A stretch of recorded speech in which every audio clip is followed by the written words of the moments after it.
Harwe es sacerdotisa de la Wicca correliana y también miembro del Consejo Correliano de Venerables, periodista, traductora y especialista en temas paganos, lingüista y profesora de yoga.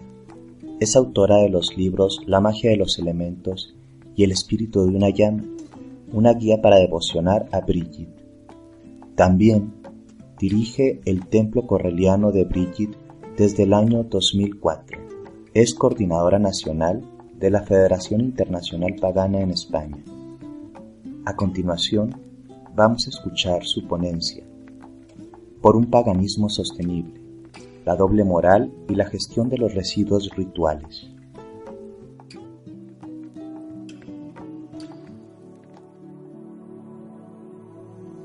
Hola a todos y a todas, yo soy Harwe Twilloam, os estoy hablando desde el Templo de Brigitte en Granada, España, de la tradición correliana. Y antes de empezar con mi ponencia, quisiera agradecer a los amigos y amigas de la Fraternidad de la Diosa y a muchos otros amigos afines al paganismo, a la espiritualidad de la tierra y a la brujería, por ayudarme a llegar a vosotros y por invitarme a estar aquí. Hoy quiero hablar, ya que vamos a estar hablando del Día de la Tierra, hoy quiero hablar de un tema que yo personalmente he titulado Paganismo Sostenible, y quiero empezar, porque siempre me gusta empezar así a hablar, con una experiencia personal, ¿no? Quiero empezar así para que estemos todos en sintonía, porque esto le puede pasar a cualquiera. Hace un tiempo decidí pasar otro capítulo, por así decirlo, de mi vida espiritual y seguir aprendiendo, porque aquí somos todos aprendices eternos.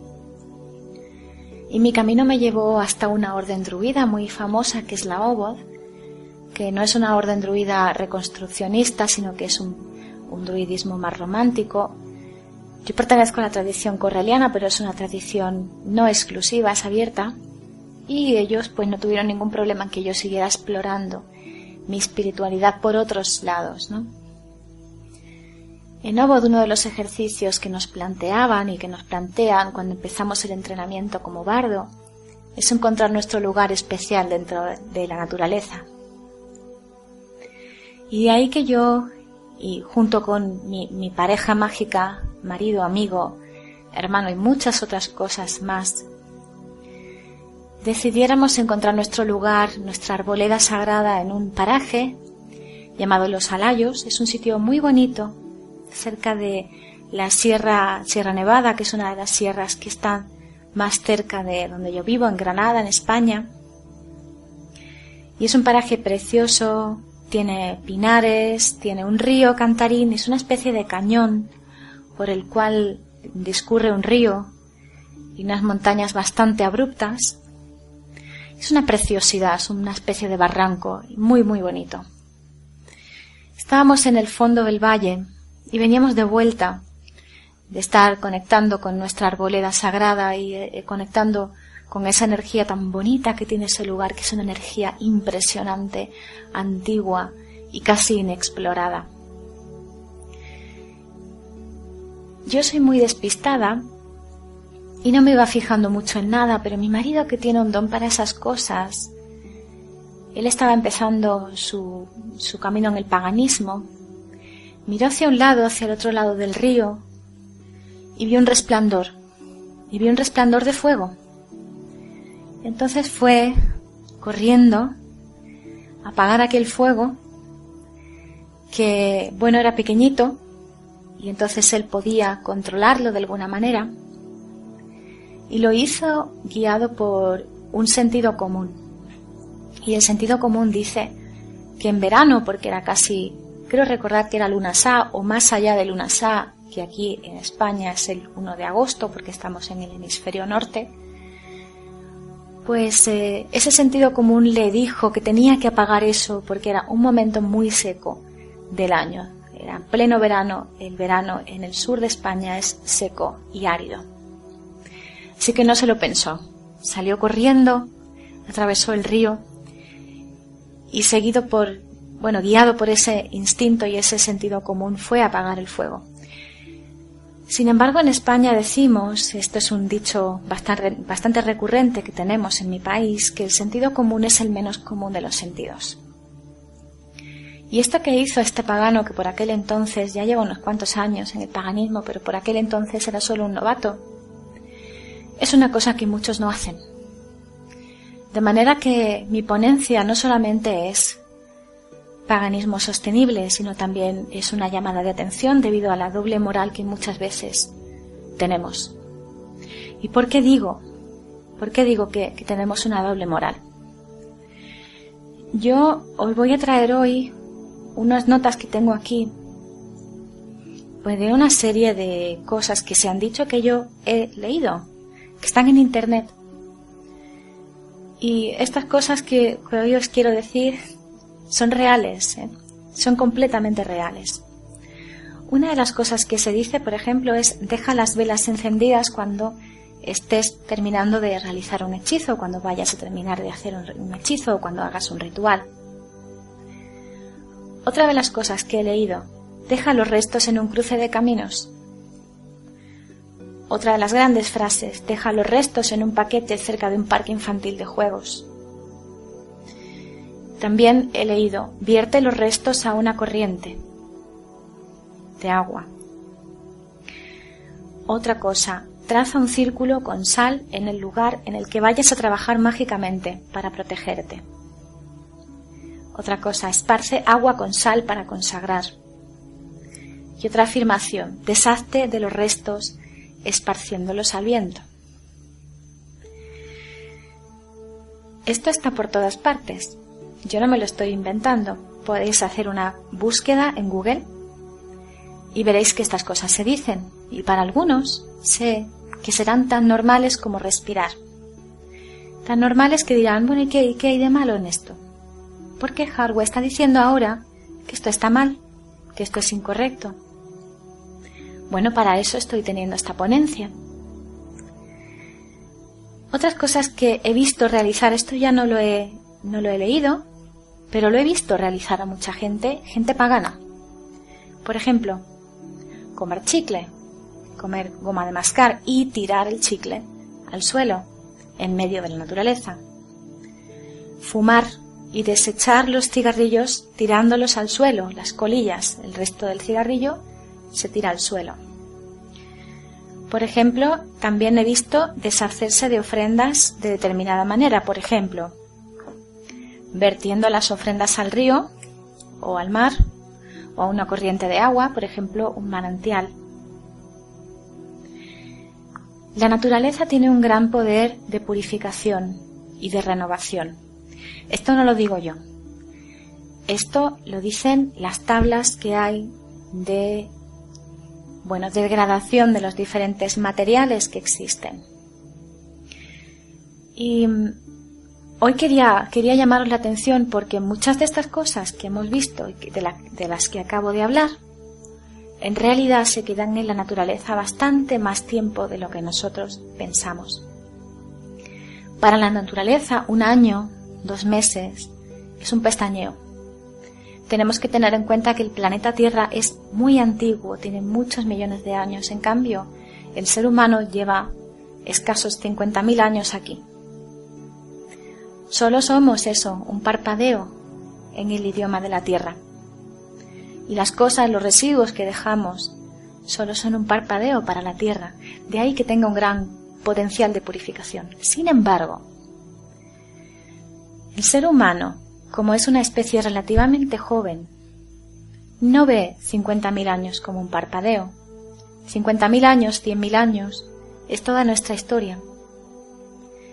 Todavía estamos levantando la tierra y encontrándonos restos que no tienen ninguna importancia, por supuesto, como cosas de cerámica, de civilizaciones antiguas, de hace 2.000, 3.000 años, incluso más antiguas. Y a nosotros nos parecen muy, muy viejas y nos parece una herencia tremendamente antigua. Pero como decía, para la Tierra esto solo es un parpadeo, con lo cual significa que lo que dejamos en la naturaleza, por muy inocuo que parezca, en realidad lo van a ver nuestros hijos, nuestros nietos, incluso los hijos de los hijos de los hijos de los hijos de nuestros hijos. Dentro de 2000 años, 3000 años, habrá gente que levante la tierra, levante el suelo para hacer un edificio, por ejemplo, y se encuentre con cosas que hemos dejado nosotros. Por ejemplo, un buen amigo mío me ha dejado una tabla de cuánto tiempo las cosas permanecen en la tierra, aunque lógicamente, como él bien dice, ya que él es graduado en ciencias ambientales, esto depende muchísimo de los microorganismos, depende muchísimo de la temperatura del sitio y también depende muchísimo de la humedad. Esos son los 3 factores. Pero de media, esto es lo que tardan las cosas más habituales que solemos dejar en el medio ambiente después de un ritual. Por ejemplo, una bolsa de plástico de 100 a 150 años. Una botella de plástico de 400 a 1000 años. Una botella de vidrio. No está determinado. En todo caso serían unos miles de años. De hecho, se han dicho que hasta 4000 años, más o menos, incluso un poquito más. Restos de comida de 1 a 3 días, como veis, esto es como muy volátil, ¿no? Afortunadamente. Una cáscara de naranja, 6 meses. Filtros de cigarrillos, que eso era lo que decía antes, de 1 a 2 años. Chapas, por ejemplo, de una botella que abramos, ¿no? De cualquier cosa así de bebida. Unos 30 años. El papel, de 2 a 5 meses. Por ejemplo, platos de cartón, 1 mes. Esto me parece muy llamativo, por ejemplo. Los vasos estos para el café de aislante térmico de poliestireno, de aproximadamente unos 100 años es lo que tarda eso en quitarse de en medio. Latas de aluminio, de 200 a 500 años. Y así, bueno, podría seguir porque hay una gran cantidad de materiales que permanecen en la naturaleza durante muchísimo tiempo, muchísimo tiempo para nosotros, a pesar del gran poder regenerante, purificante que tiene la Tierra. Y ahí que vuelvo a la anécdota con la que empecé. Cuando mi marido salió río arriba, atravesando la corriente, que es una corriente de un río fuerte, es un río que viene de un nevero, que está la nieve arriba, y va bajando incluso en verano con toda esa nieve derretida. Yo fui un poco más despacio, por aquello de que tengo las piernas más cortas, y cuando llegué a la escena me encontré algo inaudito, algo que me chocó muchísimo, algo impresionante, y lo que había no era una cosa que hubiera hecho ninguna persona que hubiera querido dejar un fuego allí, o hacer un fuego, un pirómano, ¿no? Lo que allí había era un ritual pagano. ¿Os podéis imaginar la tremenda pena que sentí cuando vi 2 velas de té completamente encendidas? Todo esto adornado de un papel de regalo, o una especie de papel de regalo, de color amarillo. Una botella de champán de vidrio abierta. 2 vasos, que recuerdo perfectamente eran tipo copa de champán de plástico. Un plato de plástico con unos restos de comida. Y todo esto al lado de un río y al lado de unos matojos que estaban tan secos que lamentablemente podría haber causado todo esto una catástrofe. Me dolió el corazón ver eso, porque vi y noté la energía que esa persona que había dejado eso, que lo acababa de dejar además, porque las velas estaban recién encendidas. No os podéis imaginar cómo me partió el corazón ver aquello. A mí y a mi marido, porque él estaba empezando en el paganismo. Y lo primero que él hizo fue apagar las velas. Pero las velas es lo de menos, si os fijáis. Por supuesto, es lo más inmediato que había que hacer, porque estaba al lado de unos matojos que en cualquier momento podrían haber ardido, en cualquier momento un soplo de viento podría haber traído una pequeña brizna de hierba seca y podría haber prendido pues todo el matorral. Pero algunas de esas cosas que estoy comentando, algunos de los elementos que había yo montado en aquel altar improvisado al lado del río, son cosas que lamentablemente están en la lista que acabo de decir. Por ejemplo, la botella de vidrio. Hoy en día, a día de hoy, han pasado como, 3, 4 años de aquello.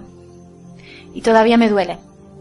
Todavía me duele pensar que hay alguien que pueda ser tan inconsciente y tan poco sostenible y tan poco congruente con las ideas que tenemos los paganos hoy en día. Porque esto, lógicamente, es una exageración y está llevado al extremo. Pero, por ejemplo, dejar las velas o verter las velas o usar velas en mitad del campo es una cosa relativamente normal. Y digo relativamente normal porque todavía hay quien, cuando yo digo que se pueden utilizar velas de LED, porque en mi país, en España, está prohibido llevar velas y llevar fuego a la naturaleza. Cuando yo digo que se pueden llevar velas de LED, por ejemplo, hay quien se lleva las manos a la cabeza. Y hay quien me dice que no son tan válidas. Muy bien, ¿qué es más válido? ¿Tu necesidad de llevar velas o el posible riesgo de incendio? Dímelo. Me gustaría saberlo. Me gustaría saberlo. O que te pongan una multa, que también puede pasar, ¿no? Los riesgos de incendio en este caso son muy obvios.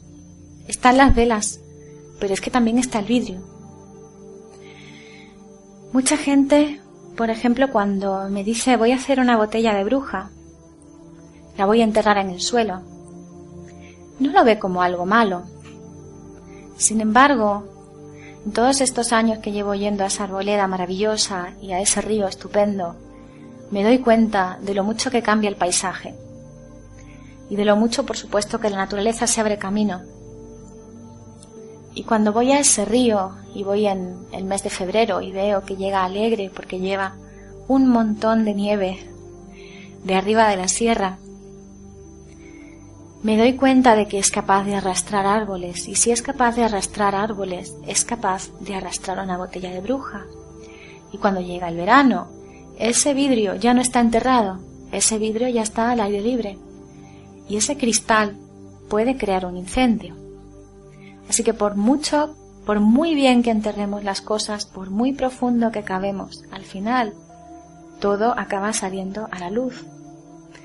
Especialmente cuando el paisaje está bastante árido o cuando ha habido una sequía. Tenemos que recordar siempre que las plantas hacen posible que esa tierra no sea desplazada por acción de la erosión. Pero también todo esto que estoy diciendo acarrea problemas para el suelo. Por ejemplo, algo que parece aparentemente inocuo, como una vela de té, porque es una vela pequeñita.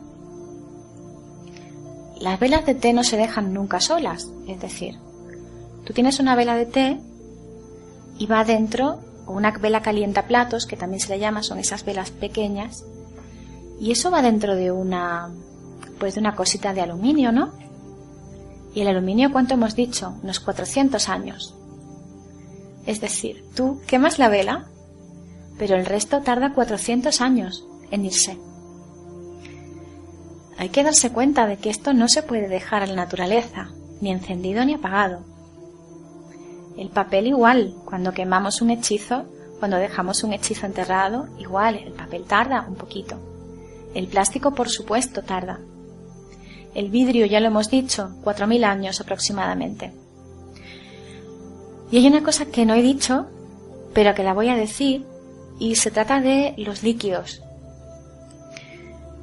Cuando yo me encontré esa escena, en aquel momento no lo sabía, pero mi amigo, que es ambientólogo, y en un taller que hicimos sobre un tema parecido de rituales, y en el que hablamos tangencialmente de cómo se desechaban los residuos, Pues él estuvo comentando, apoyando pues lo que yo había comentado, y él estuvo diciendo que las fuentes de agua, todo lo que sean corrientes de agua, se ven muy afectadas por cualquier líquido que vertamos, aunque sea un líquido aparentemente natural.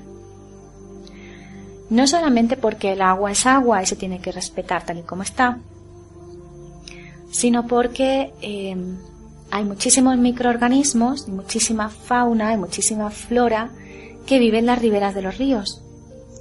De tal forma que cuando, por ejemplo, yo me encontré esa escena con mi señor esposo y vimos aquello y vimos la botella de champán, si esa botella de champán se hubiera vertido al río, habría sido un vertido muy contaminante.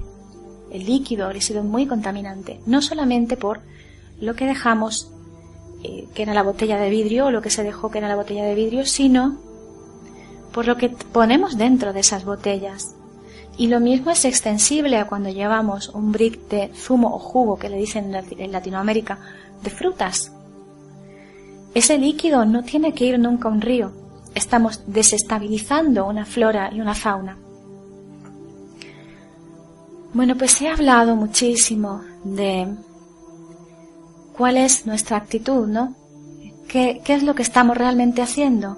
Porque yo he escuchado mucho, vierte los restos de cera a un río, deja que se lo lleve la corriente.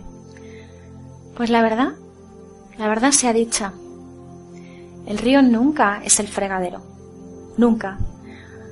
Y de ahí que quería dar unos consejos para terminar, porque yo no puedo dar a la gente y decir esto no se debe hacer, sin darle a la gente una idea de qué es lo que puede hacer realmente para ser sostenible medioambientalmente cuando tiene que deshacerse de restos de rituales. El primer consejo y el más obvio que puedo decir es: nunca dejes una vela encendida. A ser posible, nunca uses una vela. ¿Cómo hacemos si, por ejemplo, hemos usado una vela al aire libre? Y resulta que el hechizo pues requiere que esa vela se quede encendida hasta el final o hasta ser consumida. Pues no pasa nada. Se lleva normalmente una botellita de agua. La vela se apaga. La apagamos con cariño. Le echamos un poquito de agua. Y ya está.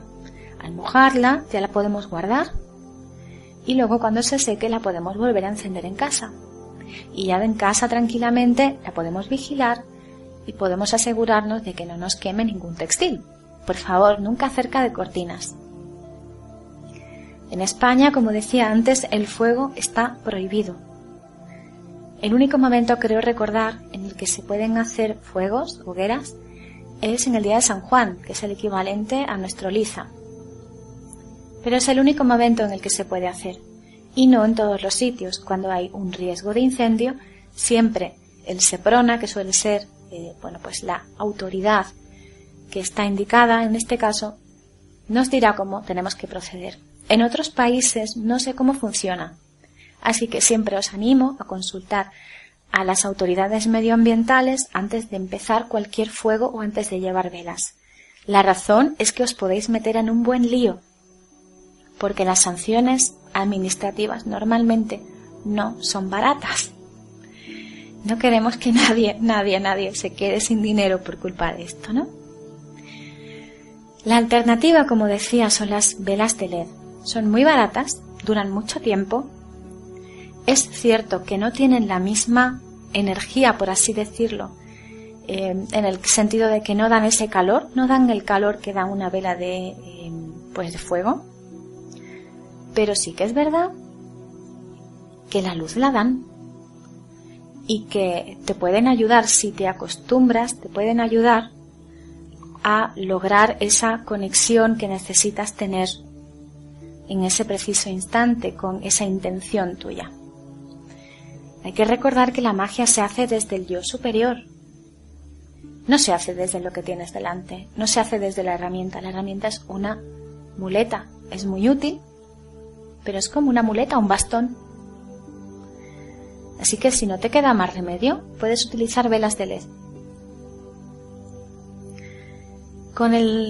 Por ejemplo, con el tema de las velas de té, los envoltorios de aluminio. El aluminio es muy flexible, es tal, pero luego a la hora de la verdad cuesta muchísimo para la naturaleza purificarlo y convertirlo en otra cosa. Lo más inteligente que puedes hacer con el aluminio es reciclarlo. Y lo tienes que poner en el mismo contenedor en el que pondrías las latas de aluminio. Por ejemplo, las latas en las que vienen los refrescos. Es el mismo material. Segundo consejo que puedo daros. Jamás enterréis nada. Ni las botellas de bruja. Porque luego pasa lo que pasa. Que llegan las lluvias, se levanta toda la capa de tierra y al final vuestra botella de bruja tan bonita enterrada pues acaba en el exterior. Si tenéis que hacer una botella de bruja, mi consejo es que hagáis magia fría y la dejéis en vuestro congelador.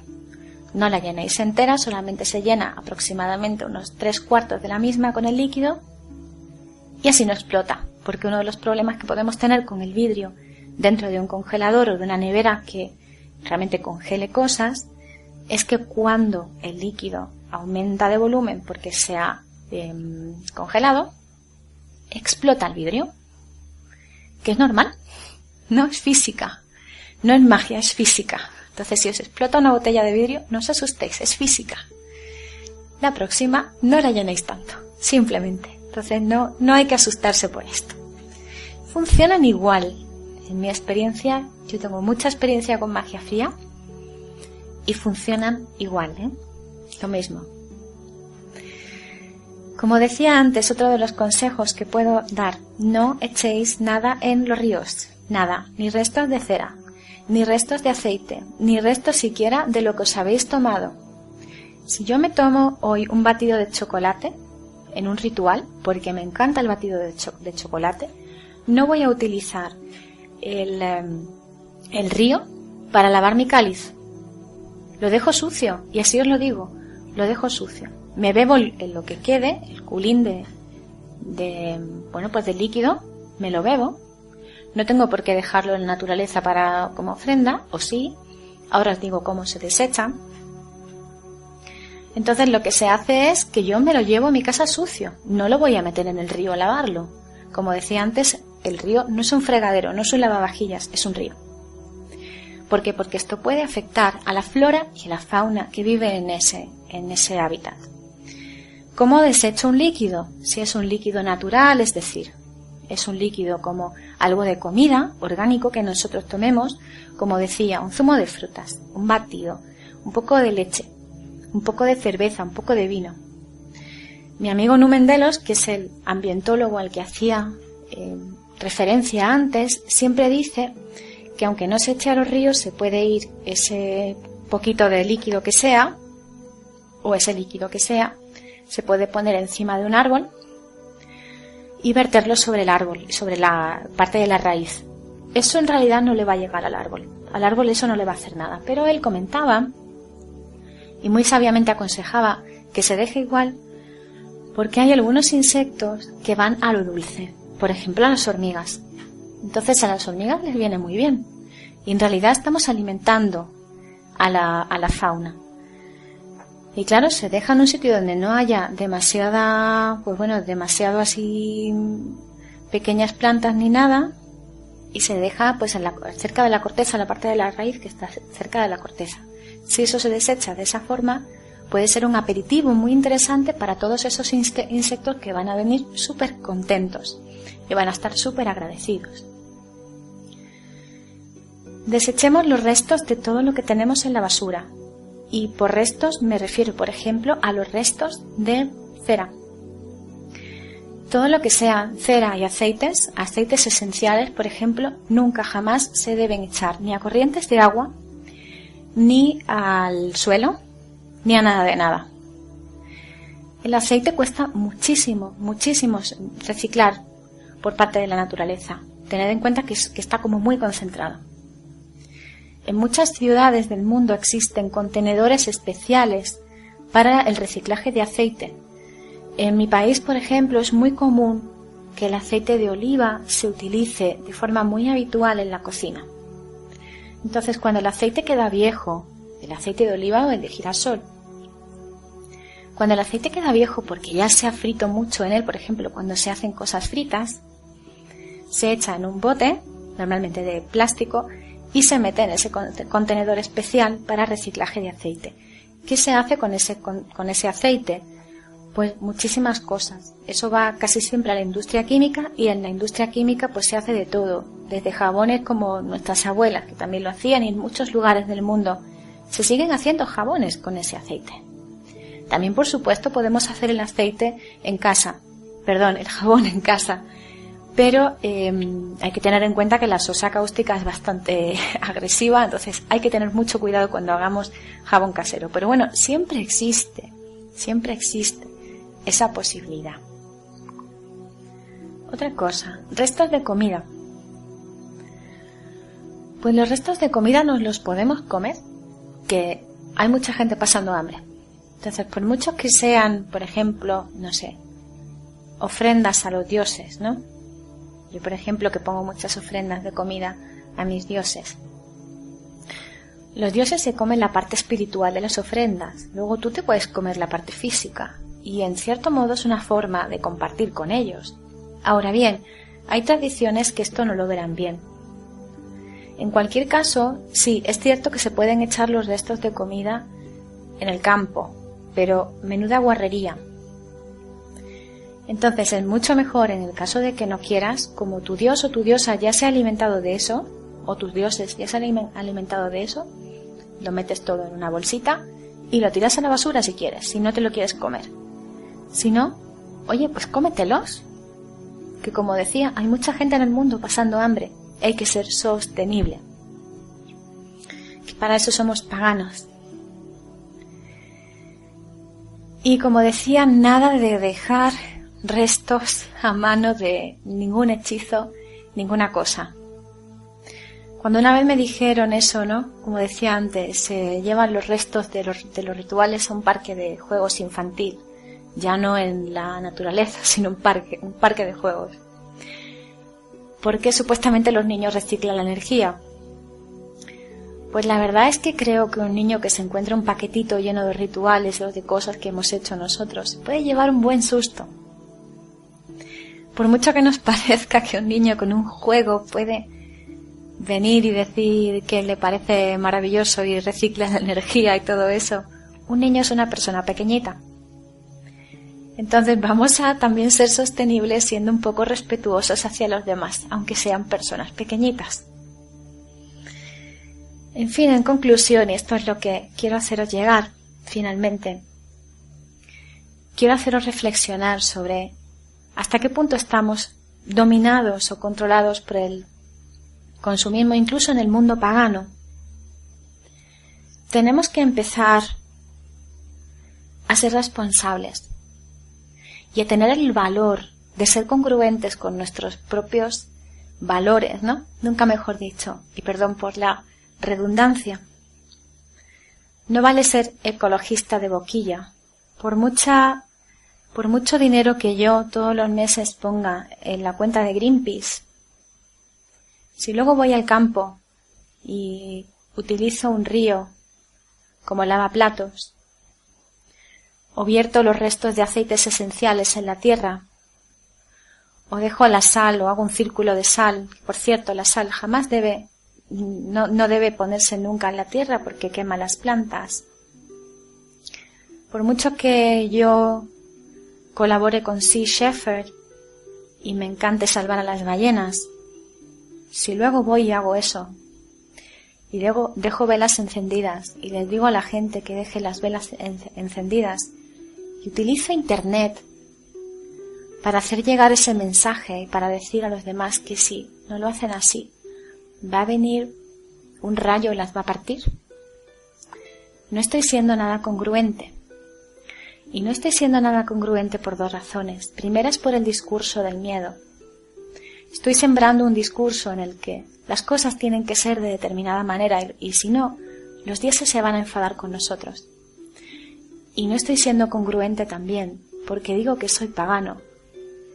Y en realidad estoy vertiendo parafina, que es la cera de las velas, que en realidad no sé si lo sabéis, pero es un hidrocarburo, es como el petróleo. Lo estoy vertiendo en la tierra y estoy haciendo a pequeña escala aquello de lo que huyo. Así que esta es mi reflexión. ¿Estamos luchando contra monstruos? No nos convirtamos en uno. Seamos honestos. Trabajemos desde la autenticidad y empecemos a fijarnos en lo que hacemos realmente. Muchísimas gracias a todos y especialmente a mi amigo Numen Delos por todo su asesoramiento durante la creación de esta ponencia. Un abrazo.